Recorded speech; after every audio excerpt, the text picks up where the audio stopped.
Hello, hello! Today we're going to be talking about plastic straws. Here are the points we're going to hit today.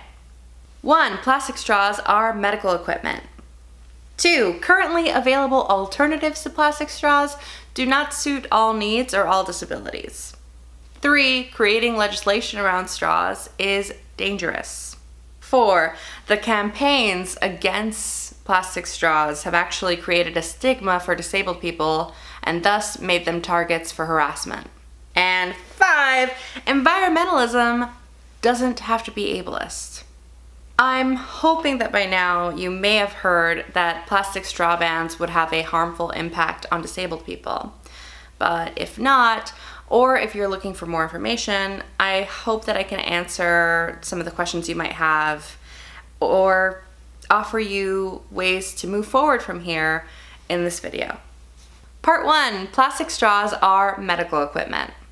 A brief history of straws. Plastic bending straws were created to be more accessible than previous existing versions and are used as accessibility devices to this day.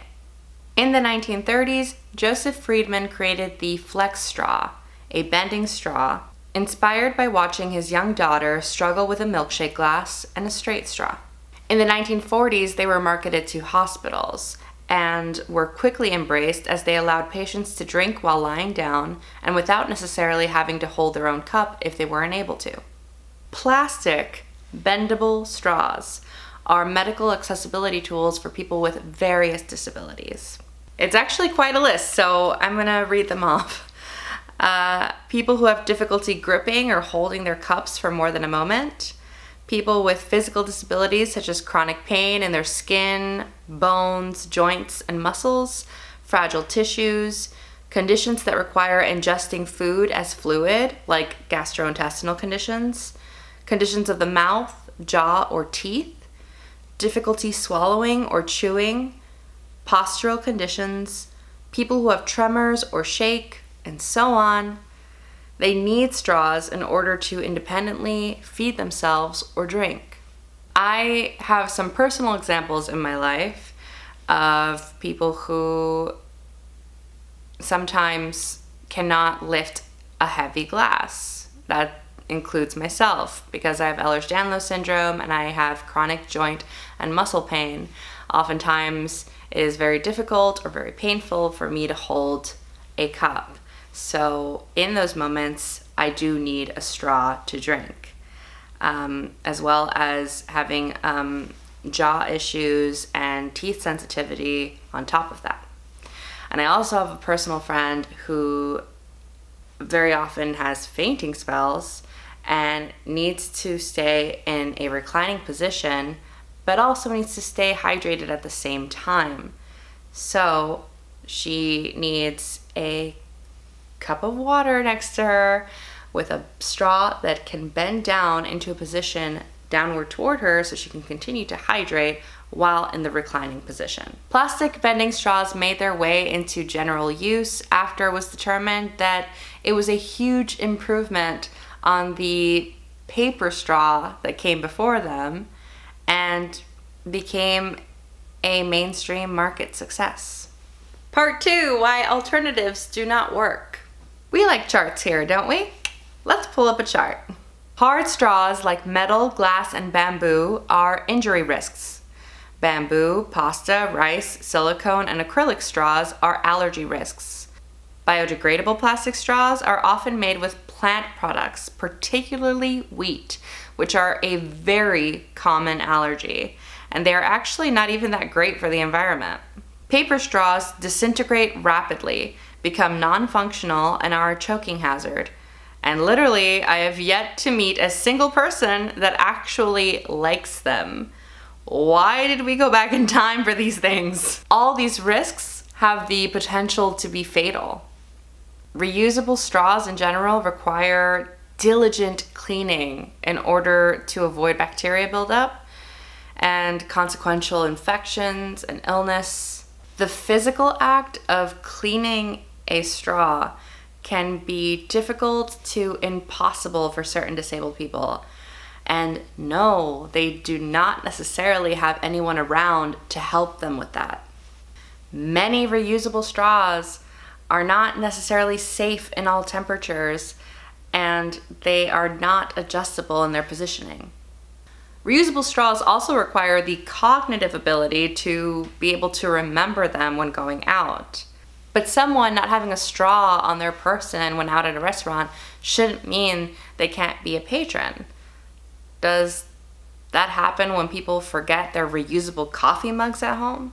Also, you might be thinking to yourself that many of these reasons imply multiple disabilities at once. And how often could that possibly happen? Well, a lot, including myself. Plenty of people do not just have one disability. Plenty of illnesses and conditions actually impact multiple parts of the body. Plastic disposable bending straws are the most accessible due to their sterilization, their adjustable positioning, durability, and safety, particularly in regards to temperature and being low risk of injury upon pressure, which can easily happen with physical behaviors such as chewing, fidgeting, spontaneous jaw closures, and fall risks. Part 3, creating legislation around plastic straws is dangerous. Across the country, plastic straws are a recurring topic, with cities like Seattle and Santa Barbara putting a legal ban on the use of plastic straws. Santa Barbara being the most severe ban in the country at the moment, with threats of $1,000 fines and jail time. While plastic straws are a medical need, legal bans are unconscionable. Restrictions can be just as dangerous because it puts the power to deny a medical tool in the hands of someone who's ill-equipped to make that kind of decision. There have already been several situations where disabled people have been put in danger or killed because of these bans on plastic straws.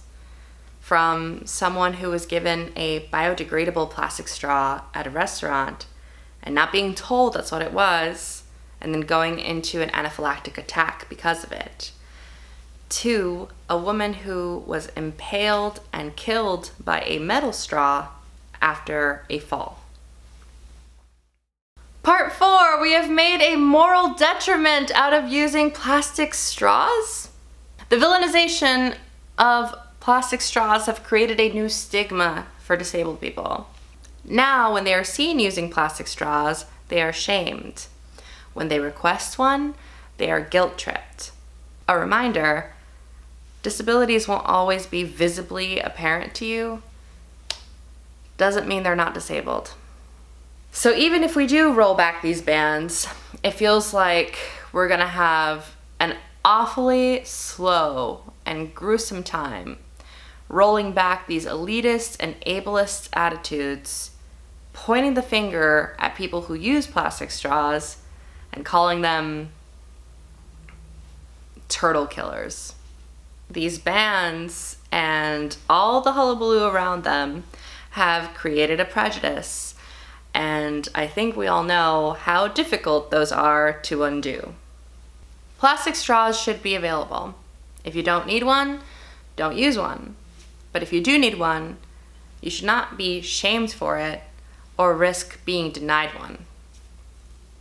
Part 5, environmentalism doesn't have to be ableist. First, I want to clarify that environmentalists and disabled people are not mutually exclusive.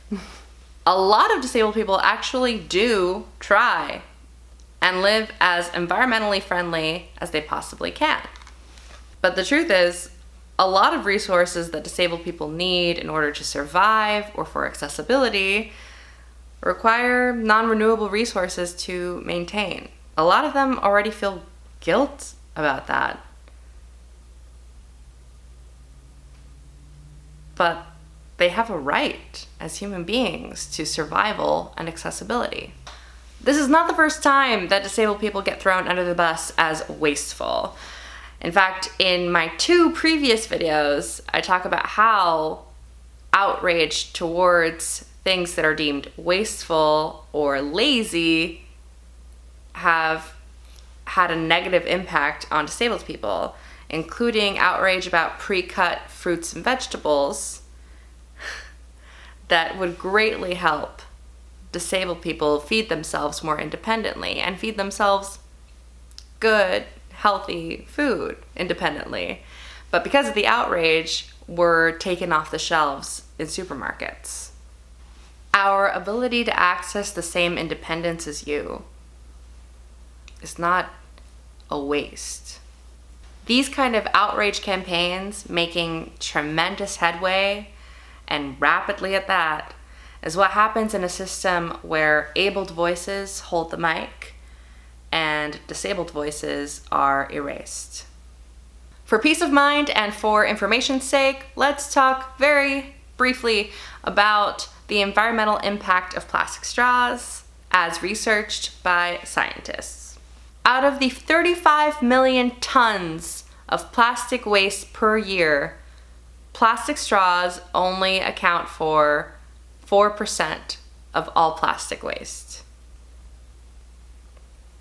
What do you call a 4% discount? Nothing. And it would be even less if its use was simply reduced by abled people who don't need it. It's really truly nothing, especially when comparing them to much larger environmental impacts like cigarettes and fishing nets and balloons and fireworks, none of which, to my knowledge, have been campaigned as hard as plastic straws to have their sale and purchase legally banned. In comparison, the alternatives that have been created for plastic straws might in fact be creating more waste. Yes, we should be reducing our use of plastic as a whole. We should be reducing our use of unnecessary plastics. We should be recycling more. We should be finding alternatives when we can. But if we're going to put the responsibility on the individual consumer, then put it on them to deny a straw or reduce when able. Disabled people would love an earth-friendly alternative to the sterile, disposable, adjustable straw that is able to endure so much and safe to use and is made available to everyone, but it doesn't exist yet. And in the meantime, we simply cannot do an outright ban on plastic straws without harming disabled people. The production of plastic straws is a medical one, and until a suitable replacement is found, people medically rely on them. Single-use plastics are often medical for the reasons that I've already mentioned. The production of plastic straws is just as valid as plastic gloves, catheters, stoma bags, IV bags, etc. Just because you may have never considered them as medical or accessible devices doesn't mean that that's not how they are used by disabled people every single day. In conclusion, we can do what's right for the environment, and we do not have to sacrifice the medical needs of others. We do not have to shame people for having those needs. We do not have to tell them that their survival, their physical needs, are harming the environment, particularly when the onus should not be on them. We do not have to tell them, too bad, something else will probably come along. In the meantime, let's deny you your access needs. If we're going to save the world, we better make sure that it's a world worth living in. If you want to learn more about ableism and accessible products, you definitely want to check out my previous videos. And if you like this video, be sure to like, comment, and share. And subscribe if you haven't. It is free and environmentally friendly. And I will see you eventually. Bye.